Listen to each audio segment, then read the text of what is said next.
से ज्यादा मामले सामने आए और 2000 से ज्यादा लोगों की मौत हुई है। 2023 कुल लोगों की मौत स्वास्थ्य मंत्रालय के आंकड़ों के मुताबिक हुई है।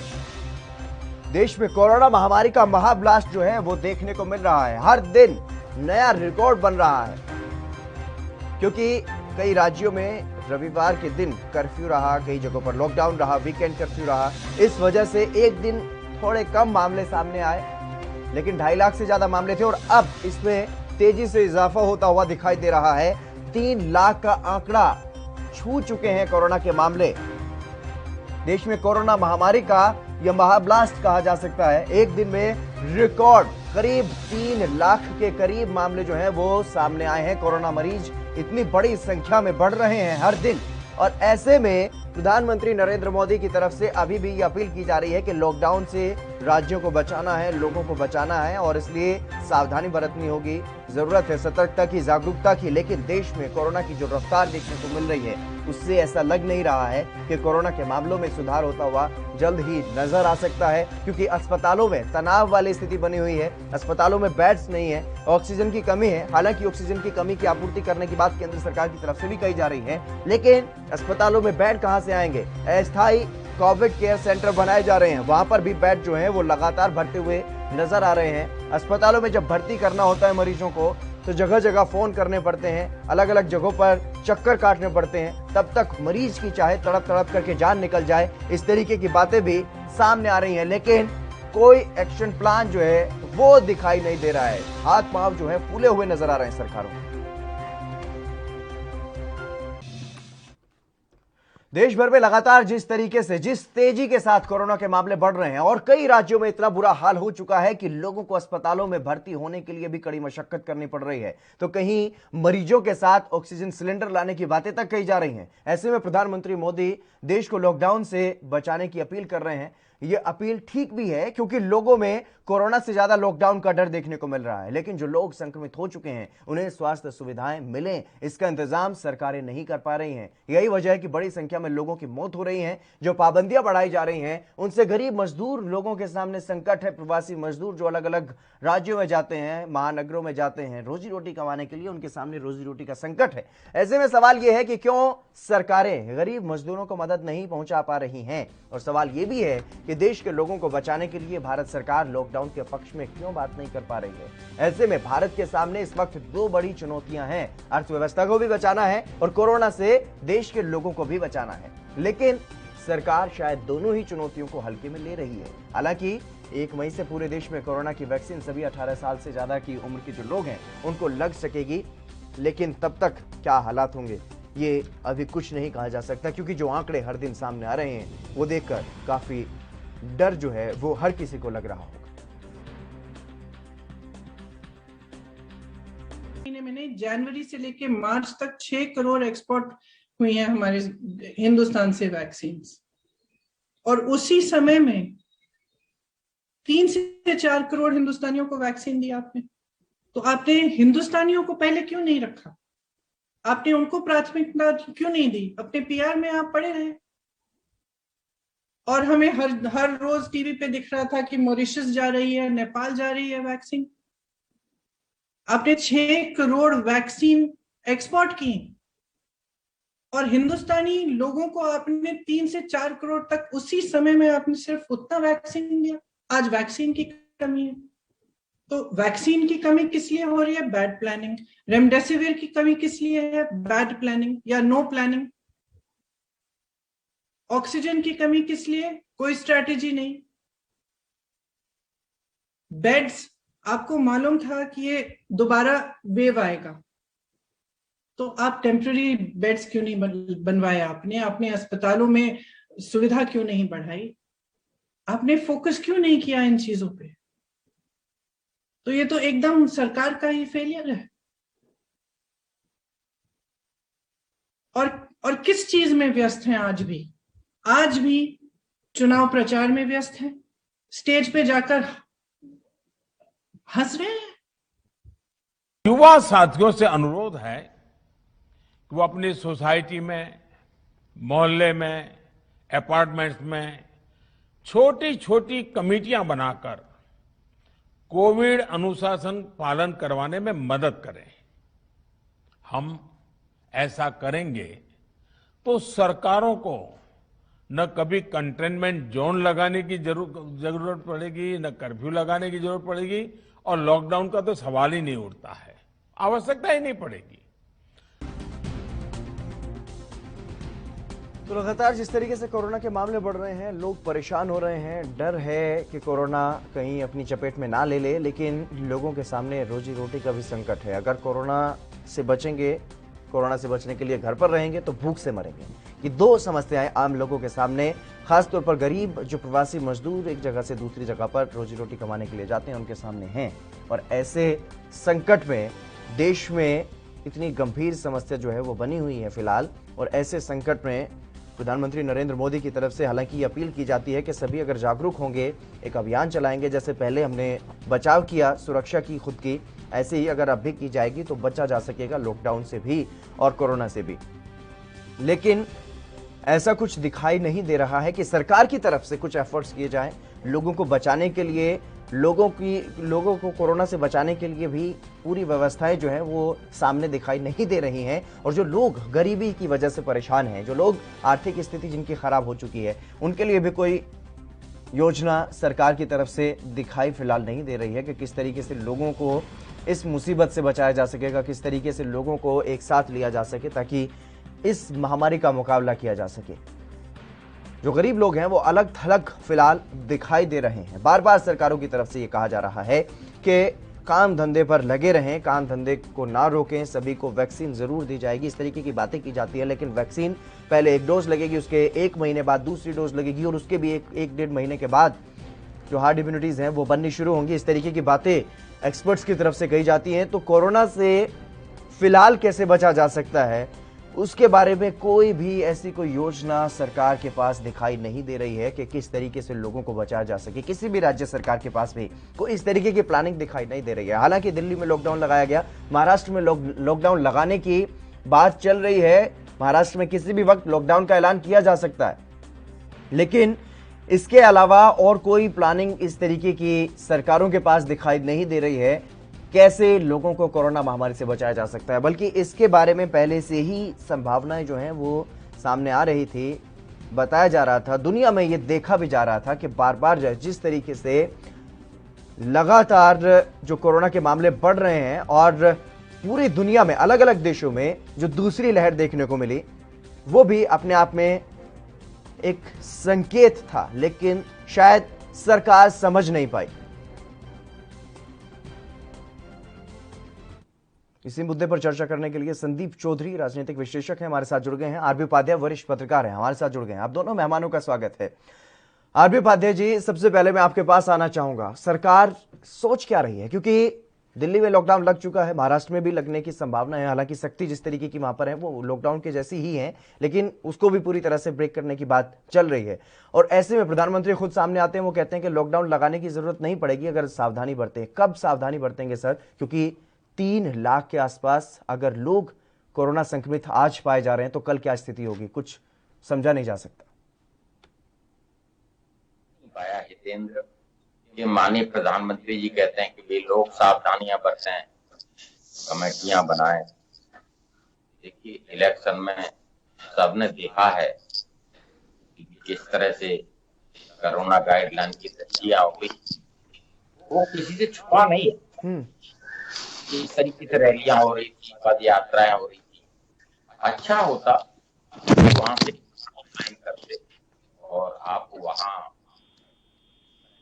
करते तो लोगों में एक विश्वास जमता कि वाकई में, देखिए, हमारे प्रधानमंत्री जी एक प्रोटोकॉल का पालन कर रहे हैं, कोरोना गाइडलाइन का पालन कर रहे हैं, तो हम सबको भी करना चाहिए।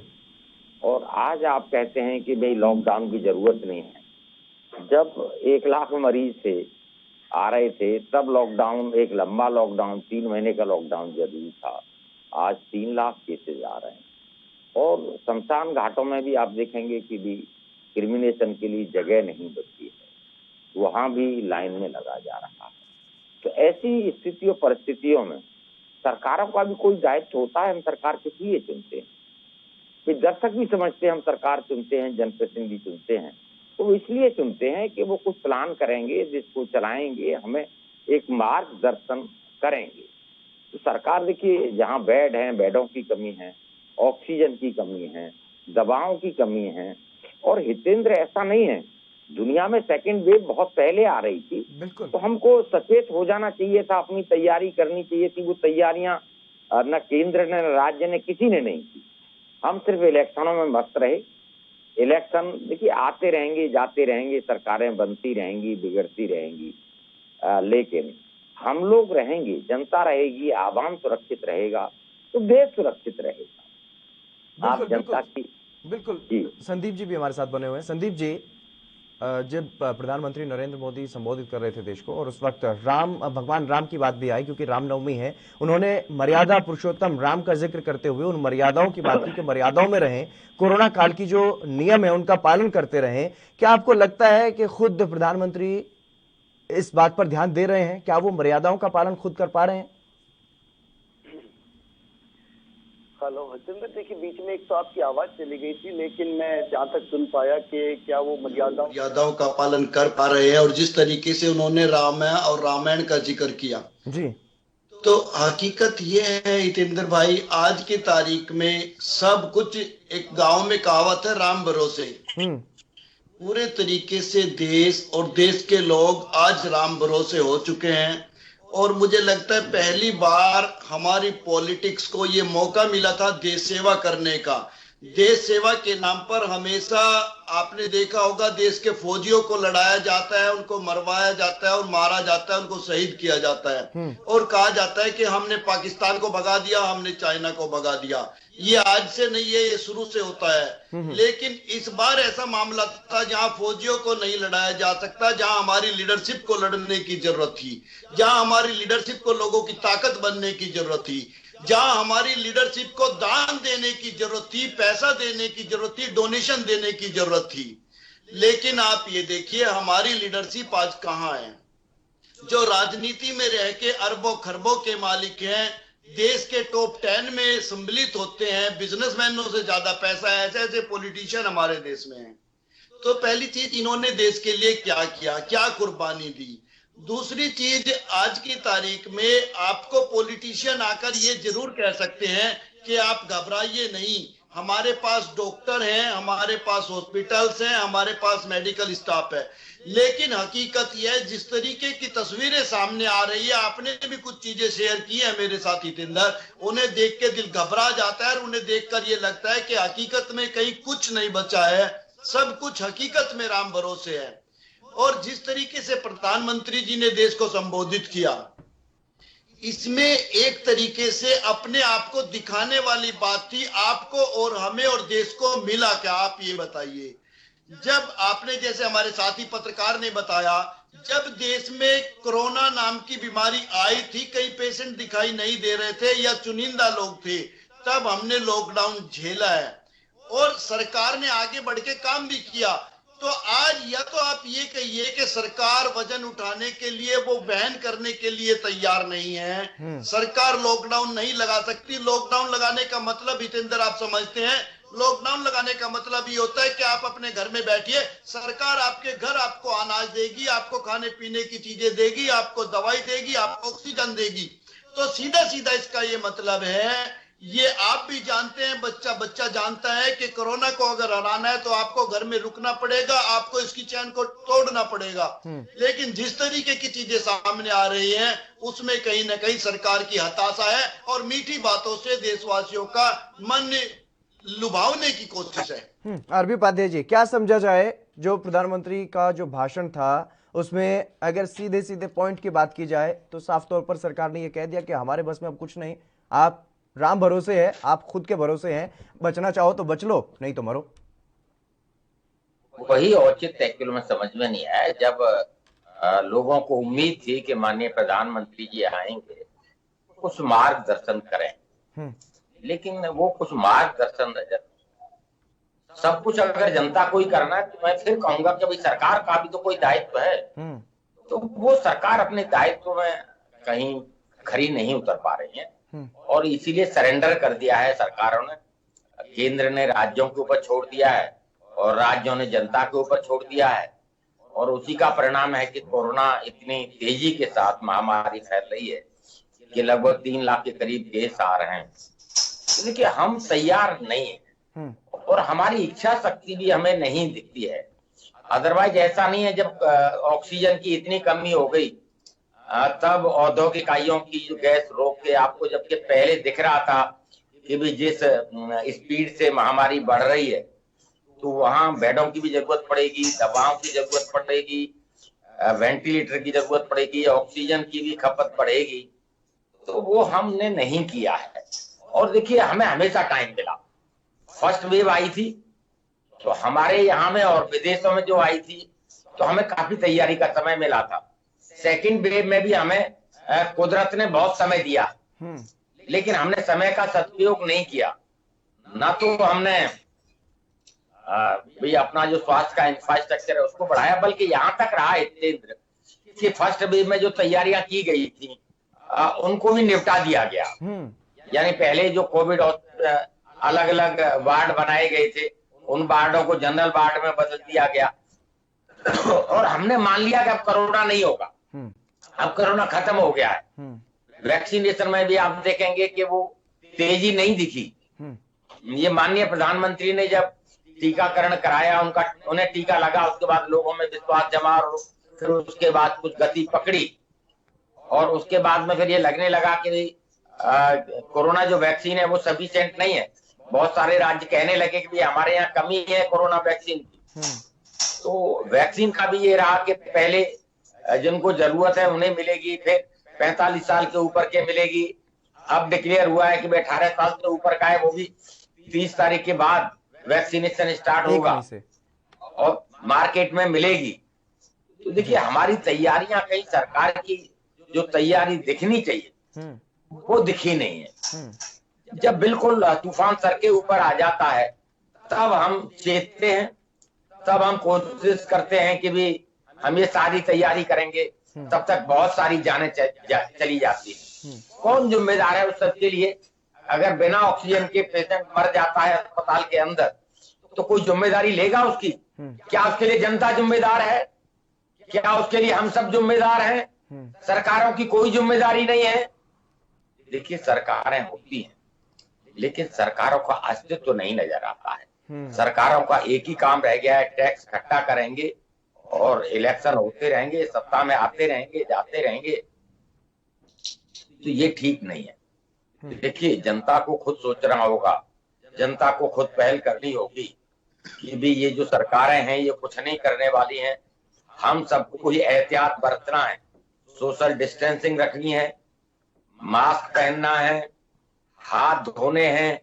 जिस शिद्दत के साथ पहले हम जब फर्स्ट वेव के साथ हमने जो अवेयरनेस हमारे अंदर थी जो गायब हो गई, उसे पुनः स्थापित करना है और हमें कोई और बचाने नहीं आएगा। बिल्कुल बिल्कुल, अपनी सुरक्षा हमें स्वयं करनी। संदीप जी, किन के हाथों में देश को दिया है हमने, चाहे वो राज्य सरकारों की बात हो या केंद्र सरकार की बात हो। कुछ ऐसे सांसद हैं जो अपनी जनता के साथ खड़े हुए दिखाई दे रहे हैं, कुछ एक विधायक भी हो सकते हैं, भले ही कुछ लोग उसमें भी राजनीति चमकाने की कोशिश कर रहे हो, फोटो सेशन चलवा रहे हो, लेकिन फिर भी कुछ ना कुछ राहत, कुछ ना कुछ मदद उन लोगों तक पहुंच रही है जिनको जरूरत है। अगर ज्यादातर की बात करें तो लापता के पोस्टर लगवाए जा रहे हैं, वो लोग अपने लोगों के बीच में ही नहीं है। गरीबों को मदद कैसे मिलेगी, ये कैसे सोच भी कैसे सकते हैं कि उन गरीबों को मदद मिल सकेगी जिन लोगों में भरोसा जगाने की बात कर रहे हैं प्रधानमंत्री? देखिए, बिल्कुल सही बात है हितेंद्र जी। इससे आपको वो चेहरा दिखता है जो देशभक्ति की और राष्ट्रभक्ति की बात करते हैं। आप मुझे ये बताइए, भगत सिंह जैसे लोग थे, चंद्रशेखर आजाद जैसे लोग थे जिन्होंने देश की आजादी के लिए अपनी प्राण दे दिए।